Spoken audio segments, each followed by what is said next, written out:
Now, let's begin our interactive session. This is a rare opportunity for everyone here. Let's take advantage of this rare opportunity and see who would like to start, who has questions. My question, I'm actually asking on behalf of my younger sister, just to clarify. She's my sister, 17 years old. She's taking a college entrance exam this year. But every time she does simple problems, she makes mistakes. It's because she feels especially restless inside. I honestly don't know if there's really any way to solve this problem. When someone feels especially restless, sometimes even simple things can easily go wrong. She doesn't know how to face this problem. How can she calm her mind when doing things she's perhaps well acquainted with? How can she steady herself and do things properly and diligently in her everyday activities?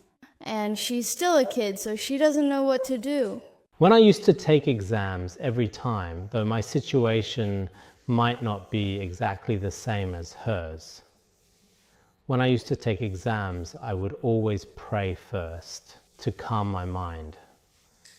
During the exam, I would first have a sense of, I would adjust myself about 5 minutes before the exam. After doing this during my student years and throughout my life, it really was extremely effective. Now, some students in Tibet, they often go to monasteries to pray for success in their exams. They pray, recite scriptures, and seek blessings. This is one way. There's another way. When it comes to exams, I have this feeling myself. I often talk to some students, about this too. Some of them get extremely nervous and emotionally attached when taking exams nowadays. If it goes on like this, their mindset and mental state might become chaotic. There was a case like this not long ago. It was said that the teacher either made the student finish their homework assignments or gave them some other form of punishment. Later, the student left a note. They wrote, "Teacher, I really can't do it," and then took their own life. What caused this kind of situation? It was caused by attachment.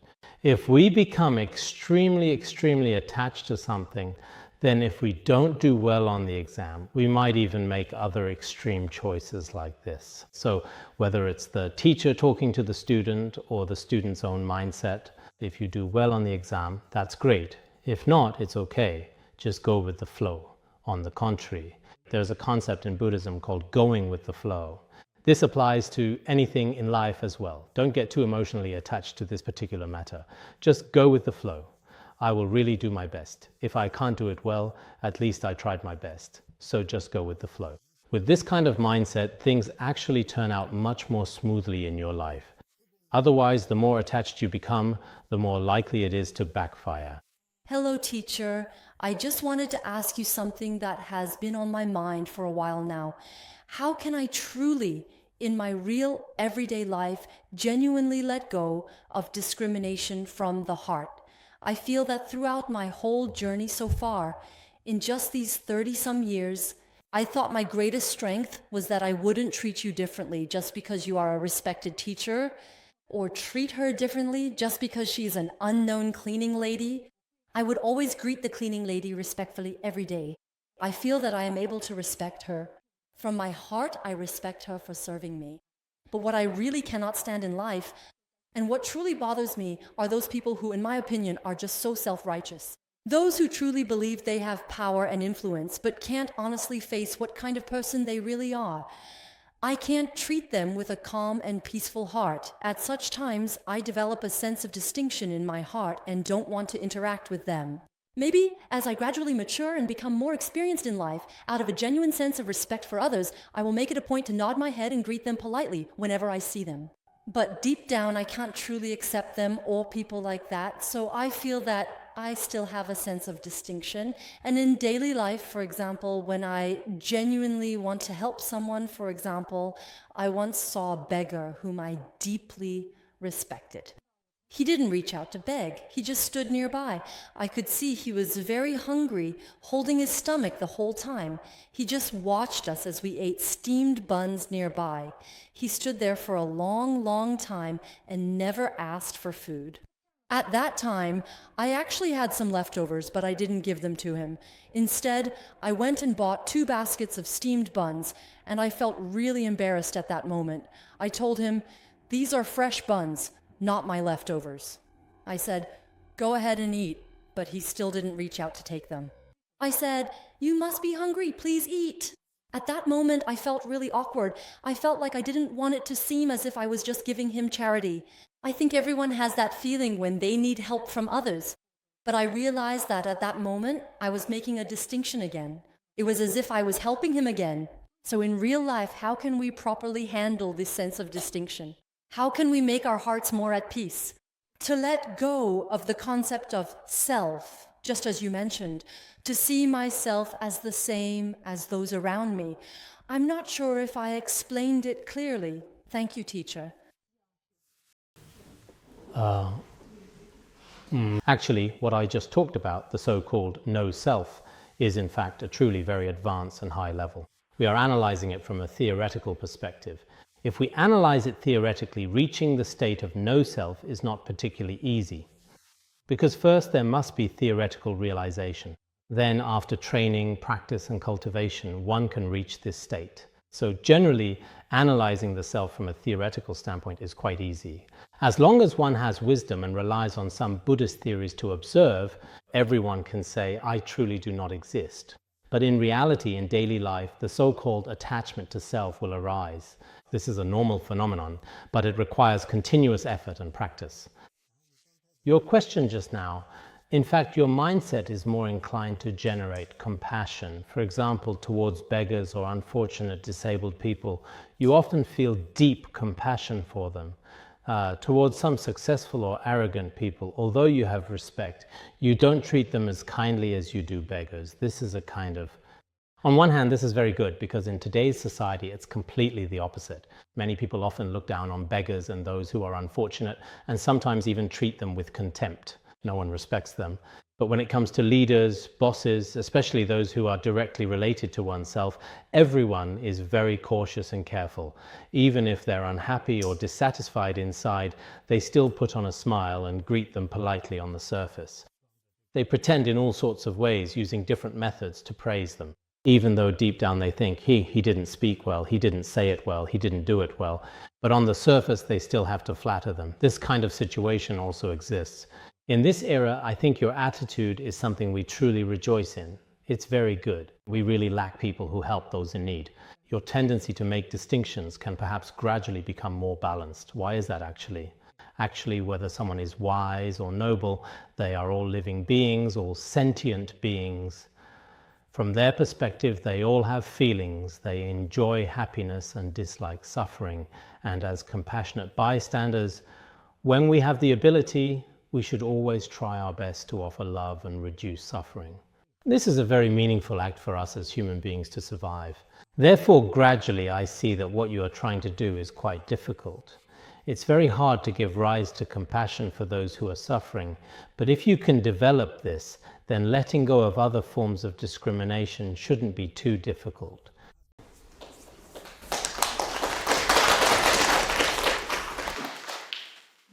Hello, teacher. In the past 2 years, I have personally experienced the passing of 2 close family members. By chance, I also read Sogyal Rinpoche's The Tibetan Book of Living and Dying. I didn't really fully understand what was discussed in it, and I found myself a bit confused. How can I actually apply what was explained in my own life in a practical way to help my loved ones when they eventually pass away to somehow free them from this kind of suffering? I'm not sure if I'm expressing myself clearly. Also, regarding the phawa practice mentioned in the book, I specifically looked it up. It says that ordinary people can't practice it on their own without the guidance of a teacher, so how can I help others in meaningful ways? As an ordinary person, I can't escape the pain of losing loved ones. What should I do in this situation? Thank you. Well, Sogyal Rinpoche, the author of the Tibetan Book of Living and Dying, has indeed benefited many people greatly through his teachings because he based it on traditional Tibetan Buddhism, specifically a text called the Tibetan Book of the Dead. After the Tibetan Book of the Dead was translated into English, it became extremely popular in Europe and America, including the psychologist Jung at the time. He was also very willing and open-minded to accept such a book. And Sogyal Rinpoche thoughtfully combined these ancient ideas and teachings with important aspects of Western culture and daily life, and through his profound wisdom, carefully addressed issues related to death, illness, and relieving suffering. So in the West, it has also become a very effective way for many people to alleviate their pain. Its main focus is on those who are dying when they are about to leave this world. As we all know, many people are afraid to even mention it. When death is brought up, some elderly people who are already not far from it still don't want to talk about it. They just keep waiting.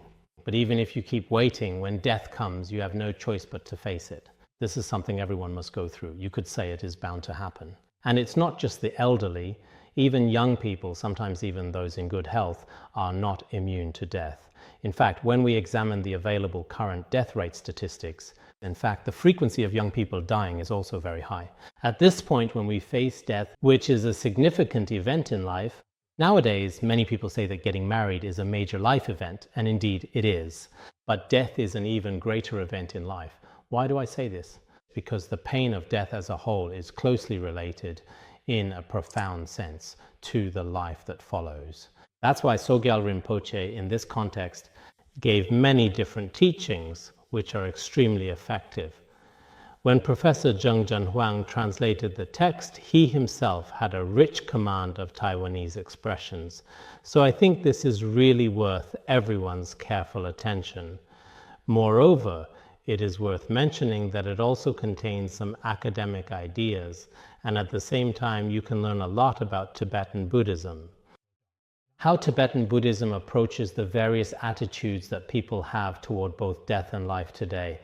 You just mentioned the so-called Phawa practice. Why do related materials say that it cannot be practiced without a guru? Because it is a specific cultivation method, and this kind of specific practice. If you don't have the guidance of a guru and just practice on your own, sometimes it doesn't go well. It's like driving a car. If you only read the manual without any proper practical training, if you just read the manual and start driving right away, then on the surface it seems like you could just follow the manual. But in reality, if you just follow the manual and drive off directly, some of the key points inside, if you've driven before, at least someone taught you first. After being taught and getting your driver's license, things go much more smoothly when you drive. It's the same in many ways with Buddhist practice. After receiving teachings from a guru, someone with experience, someone who has practiced, if any problems arise during your practice, you'll know how to handle them properly. You'll also know how to avoid unnecessary detours, which is actually very important. So, if we're interested in practicing, it's really necessary to first thoroughly understand the methods of practice from a lineage-holding guru before we begin. Of course, if you want to practice on your own, you can do that too, directly following many books. But many practices in Buddhism are not quite that simple. If you try to practice on your own, many people may often find that their experiences and methods are actually completely different.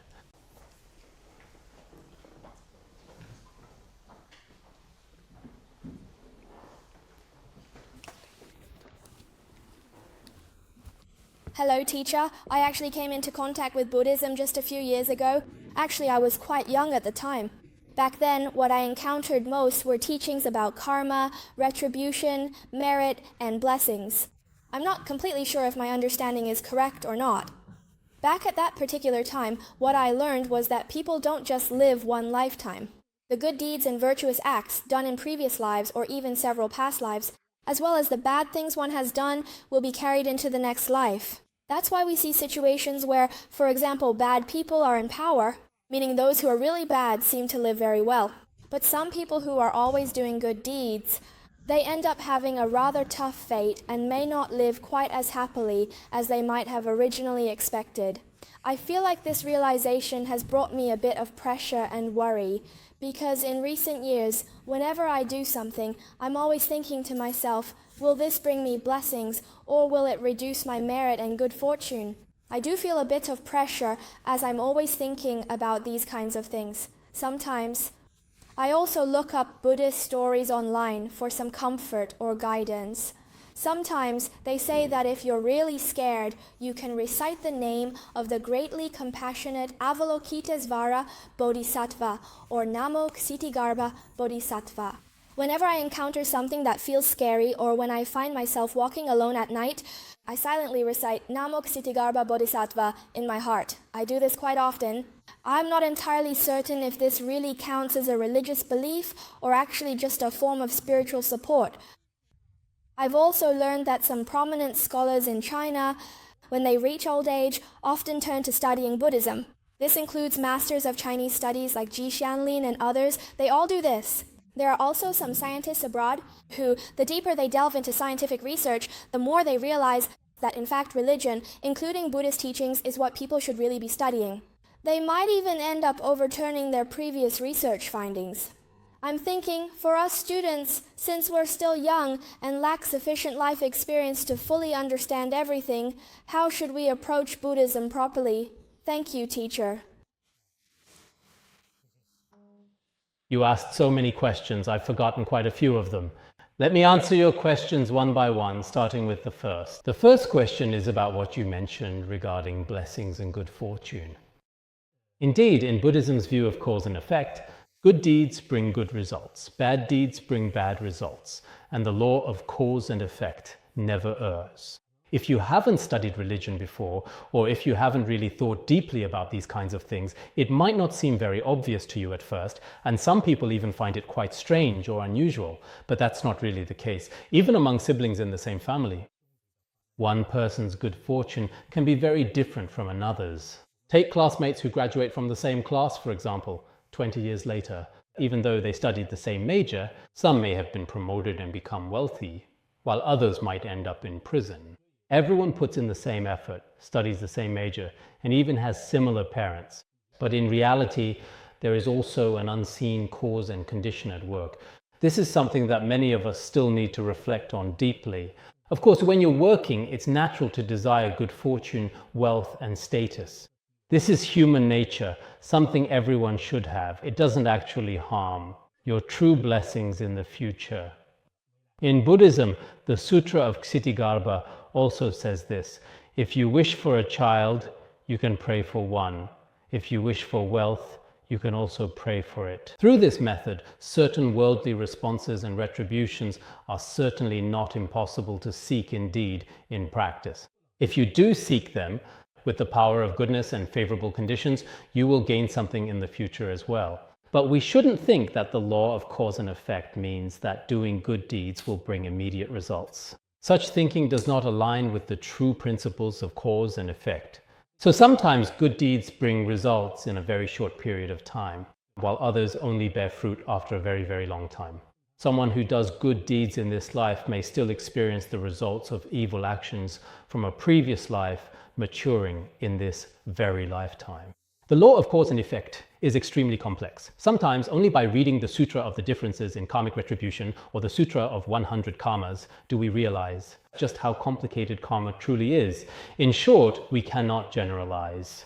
Why is it that someone who does good deeds does not receive good results?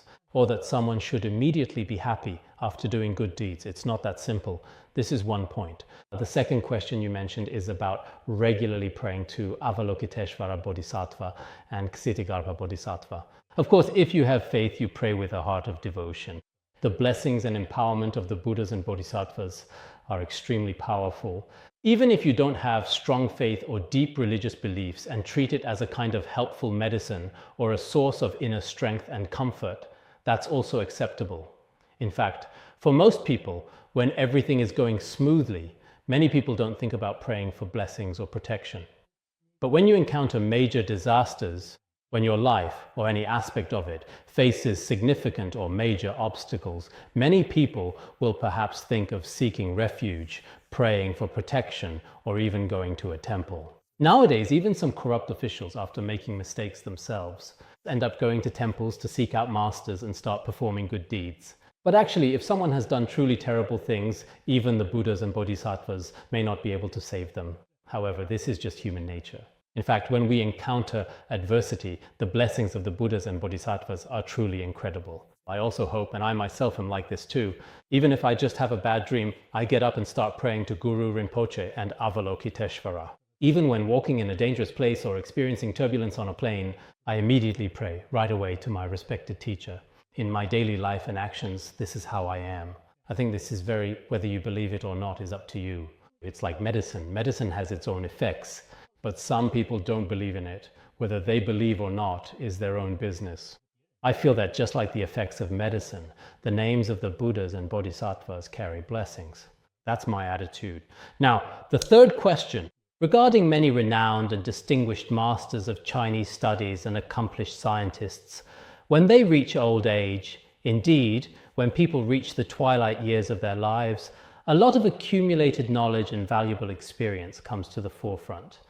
That's why I especially enjoy communicating with many university students and teachers.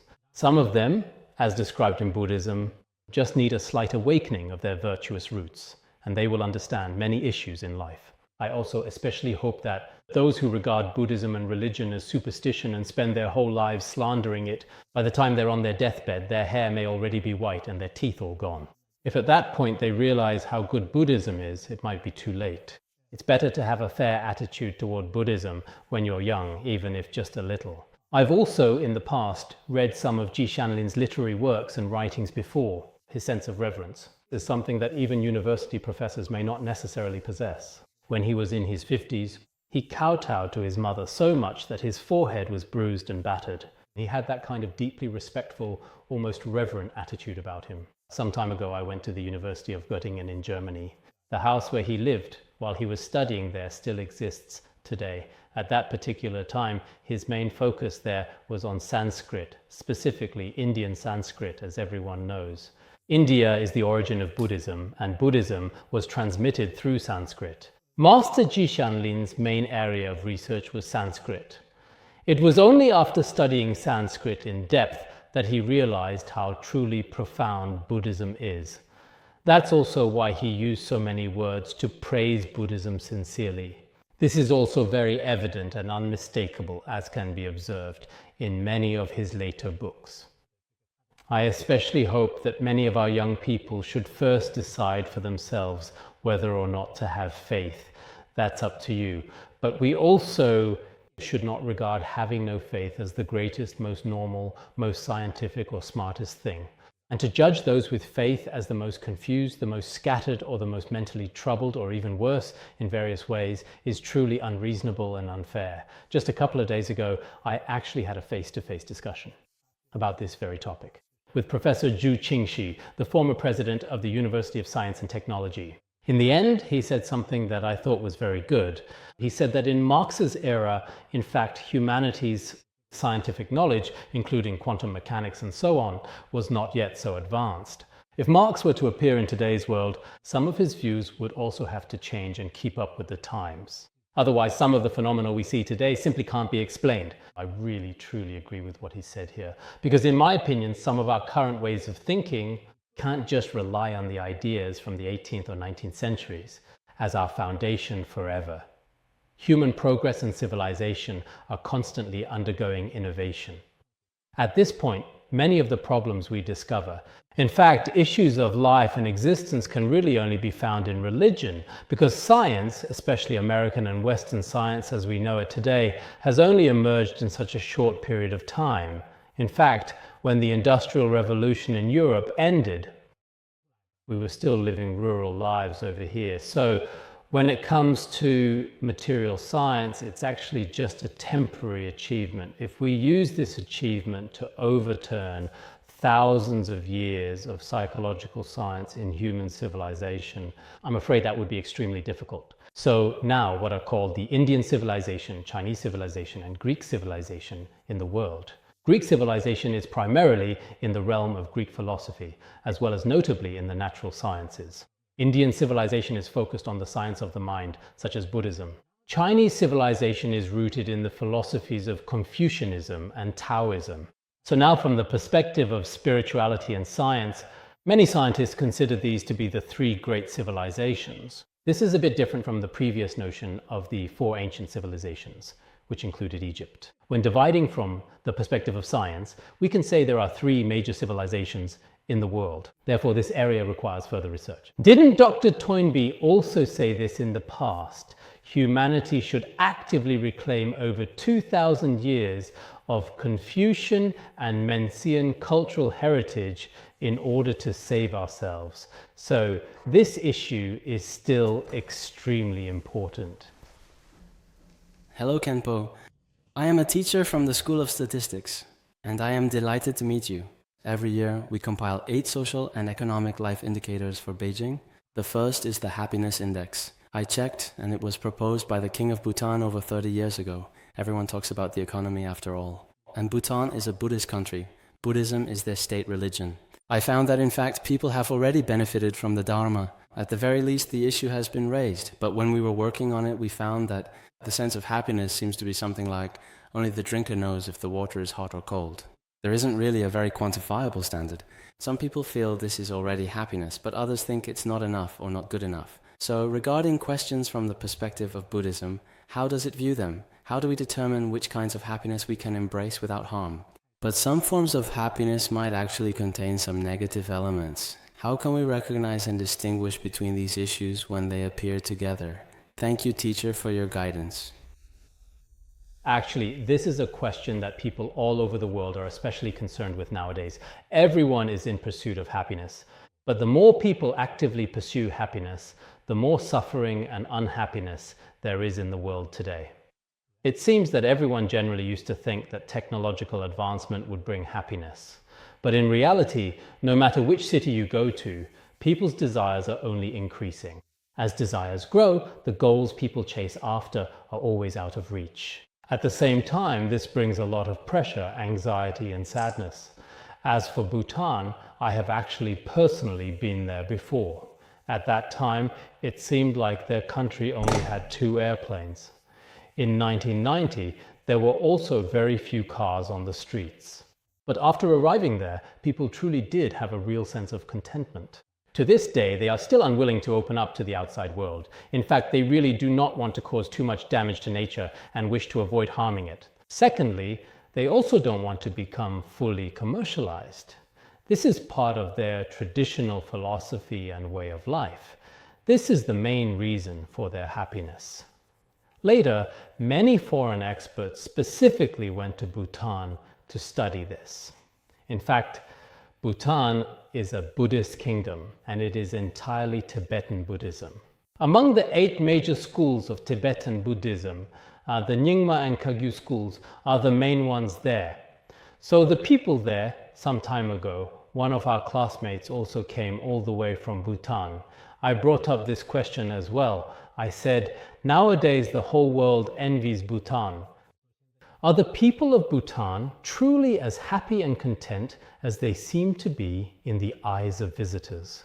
He learned about this fascinating question from many different perspectives and personal stories. And indeed, it is quite different from other places in the world. It seems that they don't have too much of a certain, because nowadays many people living in cities lack a sense of security. People at all levels are under a lot of pressure, immense pressure. Everyone thinks this way, but they don't have such issues. Moreover, the current situation in Bhutan is one of deep contentment and very few wants and desires. In their daily lives, even in their catchphrases, there are words like gratitude, happiness, well-being, goodness, and righteousness. There's this kind of positive atmosphere. Unlike us, who are often worried about other things. So, regarding what you just mentioned, what true happiness really is, according to Buddhist teachings, there are actually 2 main ways to measure happiness. By the standard of self-liberation, as long as one is genuinely happy and reduces suffering, as is discussed in the Hinayana tradition, as long as you are happy and your mind is free from suffering, that is called happiness. This is a relatively low standard. If we set the bar a bit higher, according to Mahayana Buddhism, it is about all sentient beings being happy, all beings being free from suffering and attaining happiness. Wishing that all sentient beings are free from suffering, that itself is a kind of happiness for them. With this mindset, even if my own health is poor or whatever happens, I personally don't feel it. As long as sentient beings are happy, it's just like a mother in the world. So long as her child is truly happy. In fact, for her, her happiness is truly her child's happiness after all. This is the mindset that most loving mothers have as well. So, the standard in Mahayana Buddhism is that Those who have truly reached a high level, so long as all sentient beings are genuinely happy, they themselves feel deep happiness.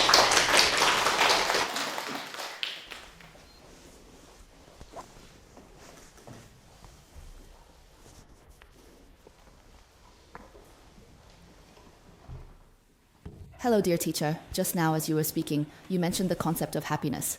Because I have a friend who happened to write a book called Being Alive is Happiness, you know. He became ill. He was diagnosed with cancer. The situation is like this. He recently published a new book called Being Alive is Happiness. Later, he took refuge in Buddhism, and after that, he often shared a wise saying with us. You should always try to be good to yourself wherever and whenever you are. Because in the past, he was someone who chased after fame and fortune. After he got sick, he truly regretted all the effort he had previously put in and the hardships and grievances he had suffered before. He had pursued so much throughout his life, but in the end, he was left with absolutely nothing, and he deeply regretted it. After taking refuge, he actually became quite a strong and truly capable person. He completely gave up all modern medical treatments. Instead, he chose to use meditation practices and traditional Chinese medicine in order to help regulate his body and mind. Now, he has actually been living with cancer for 5 years and is truly doing quite well. He often tells us, if you see something you like or want to eat, just go buy it or do it whenever you want. Don't bother accumulating material possessions. He really lives by this philosophy. His view is that if he meets someone he likes, he just stays with them. If he feels unhappy, he leaves. He believes in doing whatever he wants, even when it comes to eating. He thinks this is what it means to truly live in the moment. Do you think this perspective is correct? Maybe I didn't express myself very clearly. Seeing you makes me a little nervous when I speak. I'm also actually very concentrated, but maybe I'm sometimes a little nervous too. So I didn't quite catch everything you said. Living in the moment, his way of thinking probably has its good points too, in its own way. Because after studying and taking refuge, he has become increasingly indifferent towards the concepts of life and death. So after that, as a result, he does not hold on to things or material possessions as much as he used to. This is one of the reasons. It's also possible that he has a somewhat passive, whatever kind of attitude. I think when facing serious challenges or even small everyday problems in our daily lives, could you please briefly tell me what is the main content of the book that he just mentioned? It's mainly about the changes he experienced after becoming ill. He mentioned that simply being alive is truly the greatest happiness. That was his central theme. Do not chase after contemporary fame and fortune. Try to let go of external attachments, especially any attachment to material possessions. That's just how things are. Everyone here has probably experienced this too. Because I personally often feel this way myself. Maybe today this isn't right, that isn't right. There are so many sources of suffering. But when we really pause and think, for example, I often quietly think to myself, when my foot isn't doing well and I am struggling with pain or discomfort, I see others with healthy feet and feel a sense of envy. If my eyesight isn't good, I also envy others who have perfect vision. If I were to get cancer, I would genuinely feel that anyone who hasn't had cancer, no matter what, is really living a happy life, perhaps without even realizing it. So our sense of happiness as humans is really quite relative. Some time ago when I came here once, there was a person in front of me who had trouble walking, limping along. I didn't dare to sit in front of him, and suddenly a thought came to me. If I walk in front of him, both my legs work fine and I can just walk normally. He might really truly envy me, so I just stayed behind him and strolled along slowly. Maybe he wouldn't actually feel that way, but I could sense, as people, we might sometimes feel this way. Just like Nelson Mandela, the former president of South Africa, who was imprisoned for 27 long years. He said, if I could just bask in the sun for half an hour, that would be my greatest happiness. Helen Keller, she was blind, you know. She said, if I could just see light for 3 days, I would be so happy. So for everyone, the standard for happiness might be different. When he was really about to leave in the end, he felt that as long as he was alive, it didn't matter if he had no wealth or nothing at all. So this way of thinking, it's very likely that each of us, when we finally receive the news of our own death, will feel the same way. Oh, actually, the world is so beautiful. It would be best if I didn't have to leave. You might have this kind of feeling. That's why, as I mentioned earlier in my speech, we first need to have an awareness of impermanence. because life is impermanent and so is the human experience. Nothing truly lasts forever. Buddhism has important teachings on this, encouraging us to thoughtfully prepare in advance. At such times, it's like when we're driving and encounter a dangerous road. How should we drive then? If someone is skilled, they are prepared ahead of time. So in life, we will also encounter major crises, such as, for example, facing death or a serious or life-threatening illness. At that moment, you can only rely on yourself. No one else can take your place. At that time, you might have all sorts of different feelings. So I think, in fact, his feelings and mindset at that time would probably be expressed like this. And it's not just him, everyone here is the same. In the end, if we only have a few days left to live, we would think being alive is enough. So now, even online these days, there's a well-known popular saying. Everyone says, as long as I'm alive, that's enough to comfort themselves. There's a reason for this too. Teacher, it's me again. Here's the thing. Now I'm a mom too, as a mother myself right now. My child is just 6 months old. What I'm really thinking about now is how to make sure my child is as healthy as possible, both physically and mentally. It's not just about his physical health, his mental well-being is important too. So his father and I have been thinking about this a lot. I don't want him, for example, when he turns 3 and has to go to kindergarten. Should I send him to an ordinary kindergarten, a regular preschool that most children attend, or should I? It's not that I insist on it. There are a lot of kindergartens in Beijing now. For example, some focus on learning English, but that's not what I want at all. I just feel that the teacher there is extremely qualified, in my opinion, so maybe she would treat my child with more kindness and care. Honestly, I'm really torn about this when it comes to his growth and development. As his mother and father, how can we do more to support his physical and mental health? It's really about being able to give him more positive energy. It's really about figuring out how to provide the best education for our child. As responsible parents, how can we give him a really better education? Have I made myself clear? You've explained it very clearly. There's a saying that a mother is a child's first teacher in life. The concept of being the first teacher is very important. I believe that gradually things will turn out very well. In fact, the education that parents provide to their children is really extremely important in their lives. But in today's world, from a very young age, children are often taught a certain kind of selfishness. I think, for example, there's an expert who specifically observes this issue around children. During the observation process, it was found that many children today receive this kind of education from their parents.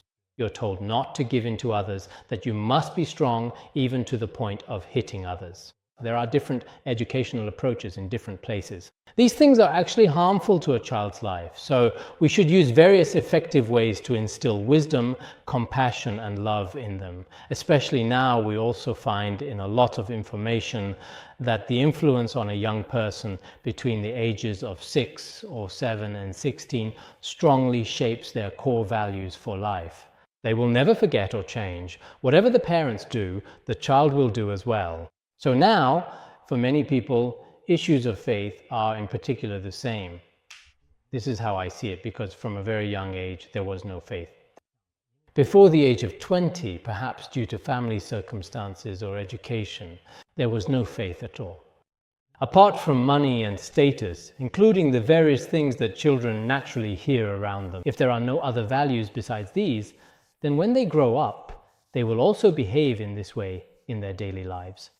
Therefore, I especially hope that many parents nowadays tend to hand over their responsibilities to teachers. However, in reality, teachers, including kindergarten teachers, preschool teachers, and elementary school teachers, play a crucial role. Some of them are truly virtuous individuals. They not only impart valuable knowledge and teach, but more importantly, they also teach children how to be a good person. Right now, in much of our education, schools are merely bases for cultivating skills and knowledge, but they don't really teach children how to be a good person or about basic moral principles, if that's missing. In fact, children spend very little time with their parents. Most of their growth happens at school. At a certain point, they may have acquired some knowledge, but there was a great master who once said, when it comes to truly being a person, after you have forgotten all the knowledge you learned in school, what remains is your true moral character as a person. At that point, perhaps, when all the knowledge has been forgotten, many of our students may not have anything left, because over more than 10 years, nearly 20 years, and for some who pursue postdoctoral studies, it's almost 30 years now. They've been in school the whole time, learning ABCs and so on, always studying. But after all that learning, when it comes time to truly be a person, isn't this the very problem that many companies in society are facing now? Including when it comes to being a person, in the end, there's nothing that can be done. A company might hire 100 people in 1 year, but by the next year, it doesn't want 50 of them anymore. Because there's nothing they can do. Their interpersonal skills and many other abilities are very poor. Their technical skills might be excellent, but they lack character. Therefore, we still need to combine the profound education of the ancient sages, mainly passing on education about compassion and love in this regard. As parents, this should be the most important thing.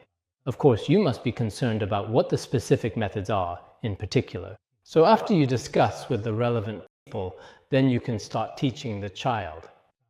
But if the child is only half a year old, that's too early. Don't push too hard. Otherwise, in many families nowadays, for the sake of future goals, they put everything on the child. This also puts pressure on the child from a very young age.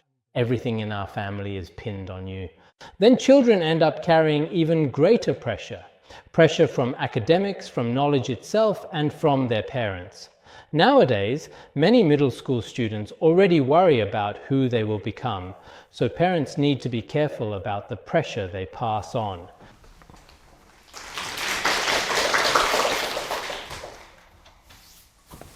I've been a teacher all my life, and I've never actually sweated while asking a question, but now my hands are covered in nervous sweat.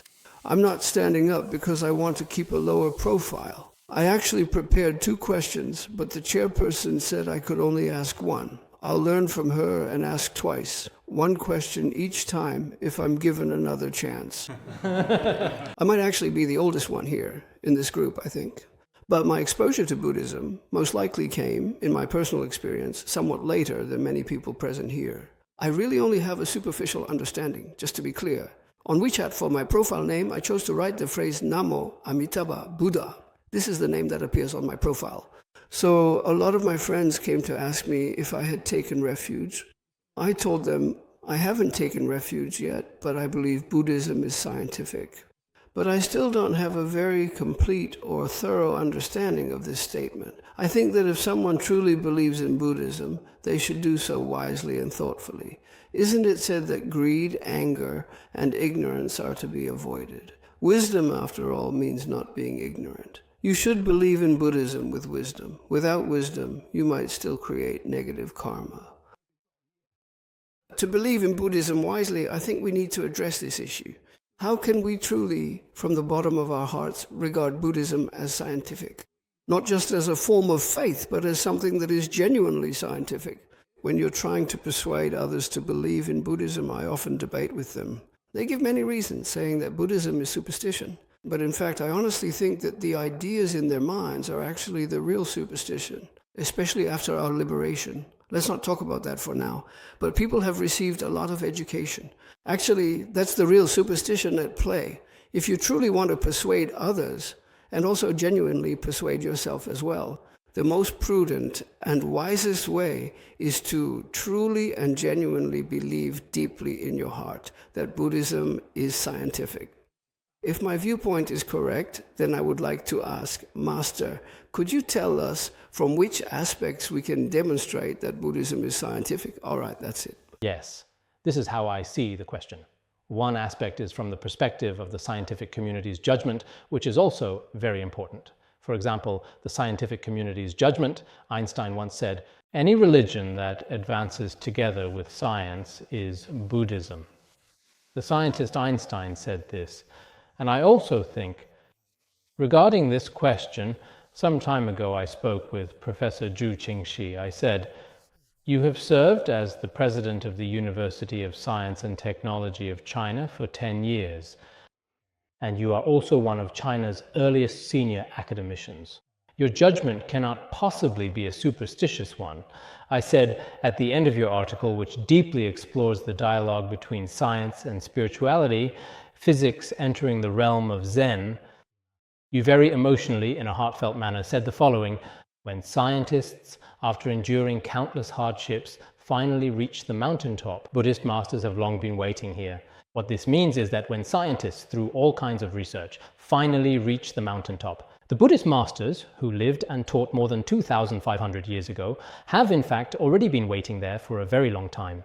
As a dedicated scientist, and moreover, as a professional chemist working at the University of Science and Technology, he has also made notable contributions to the field of human chemistry.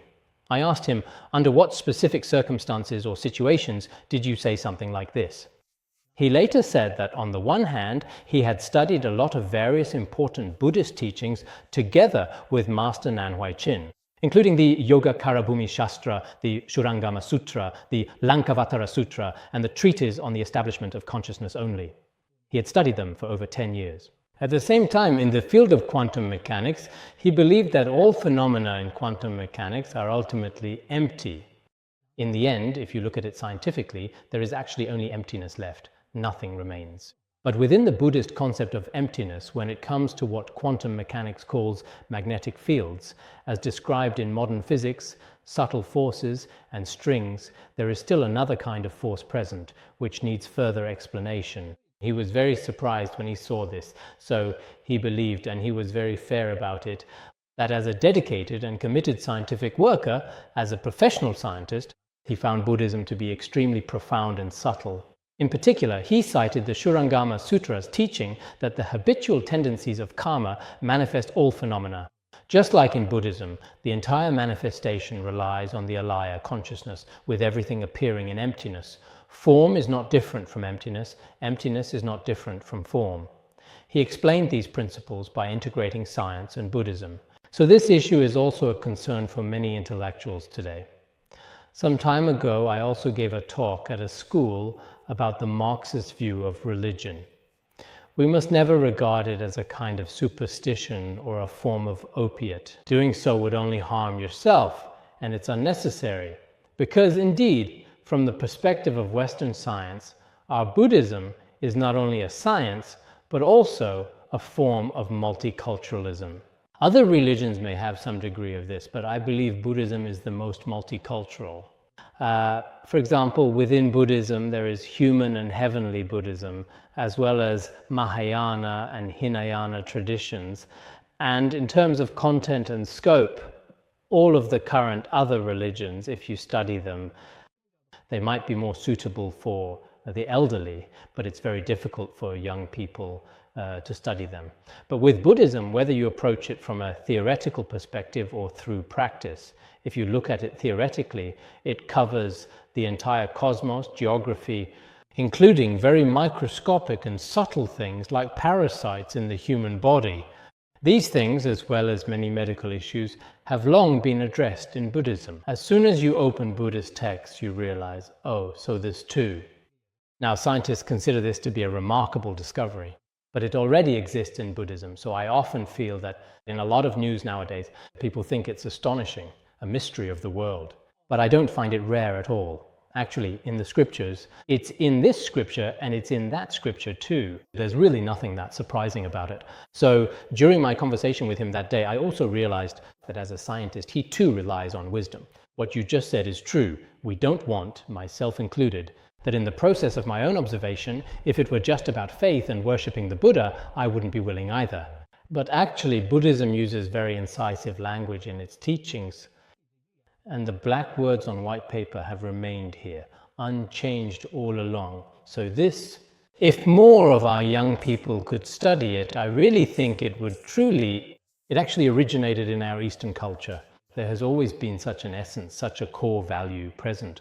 It's just that we put it in books, and then we ourselves start to slander it, calling it superstition. But in fact, if we were to accept it in another way, I think it would be even more meaningful. That's how I feel as well. Now we can only ask the final question.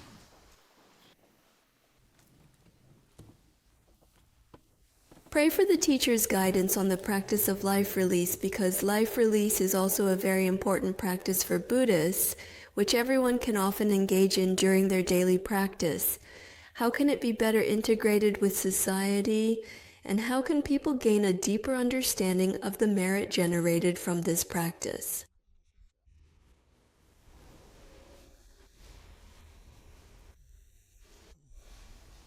Life release is indeed a very significant practice in Buddhism as well. But in reality, the main purpose of life release is to protect life. In Nagarjuna Bodhisattva's renowned treatise on the great perfection of wisdom, it is explicitly mentioned that among all negative actions, killing is considered the gravest sin. So when we protect life, it is important to remember that human life is very precious and valuable, but the lives of other animals are also equally precious and worthy of respect. It's just that we haven't realized it yet. This morning, I discussed with a scholar, and we had some disagreements in our viewpoints. He believes that other animals like pigs, cows, and sheep are meant to be killed.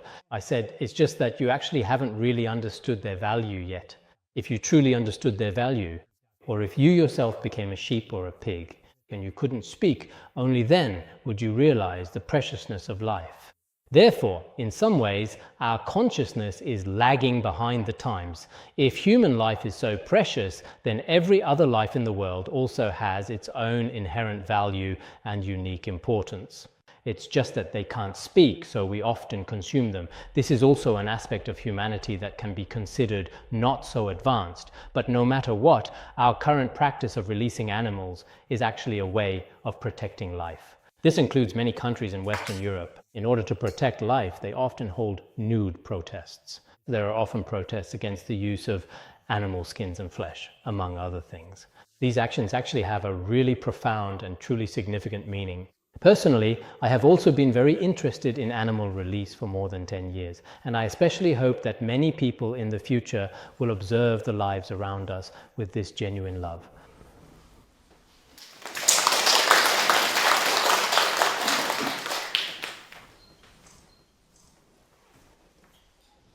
That concludes our seminar for today, everyone.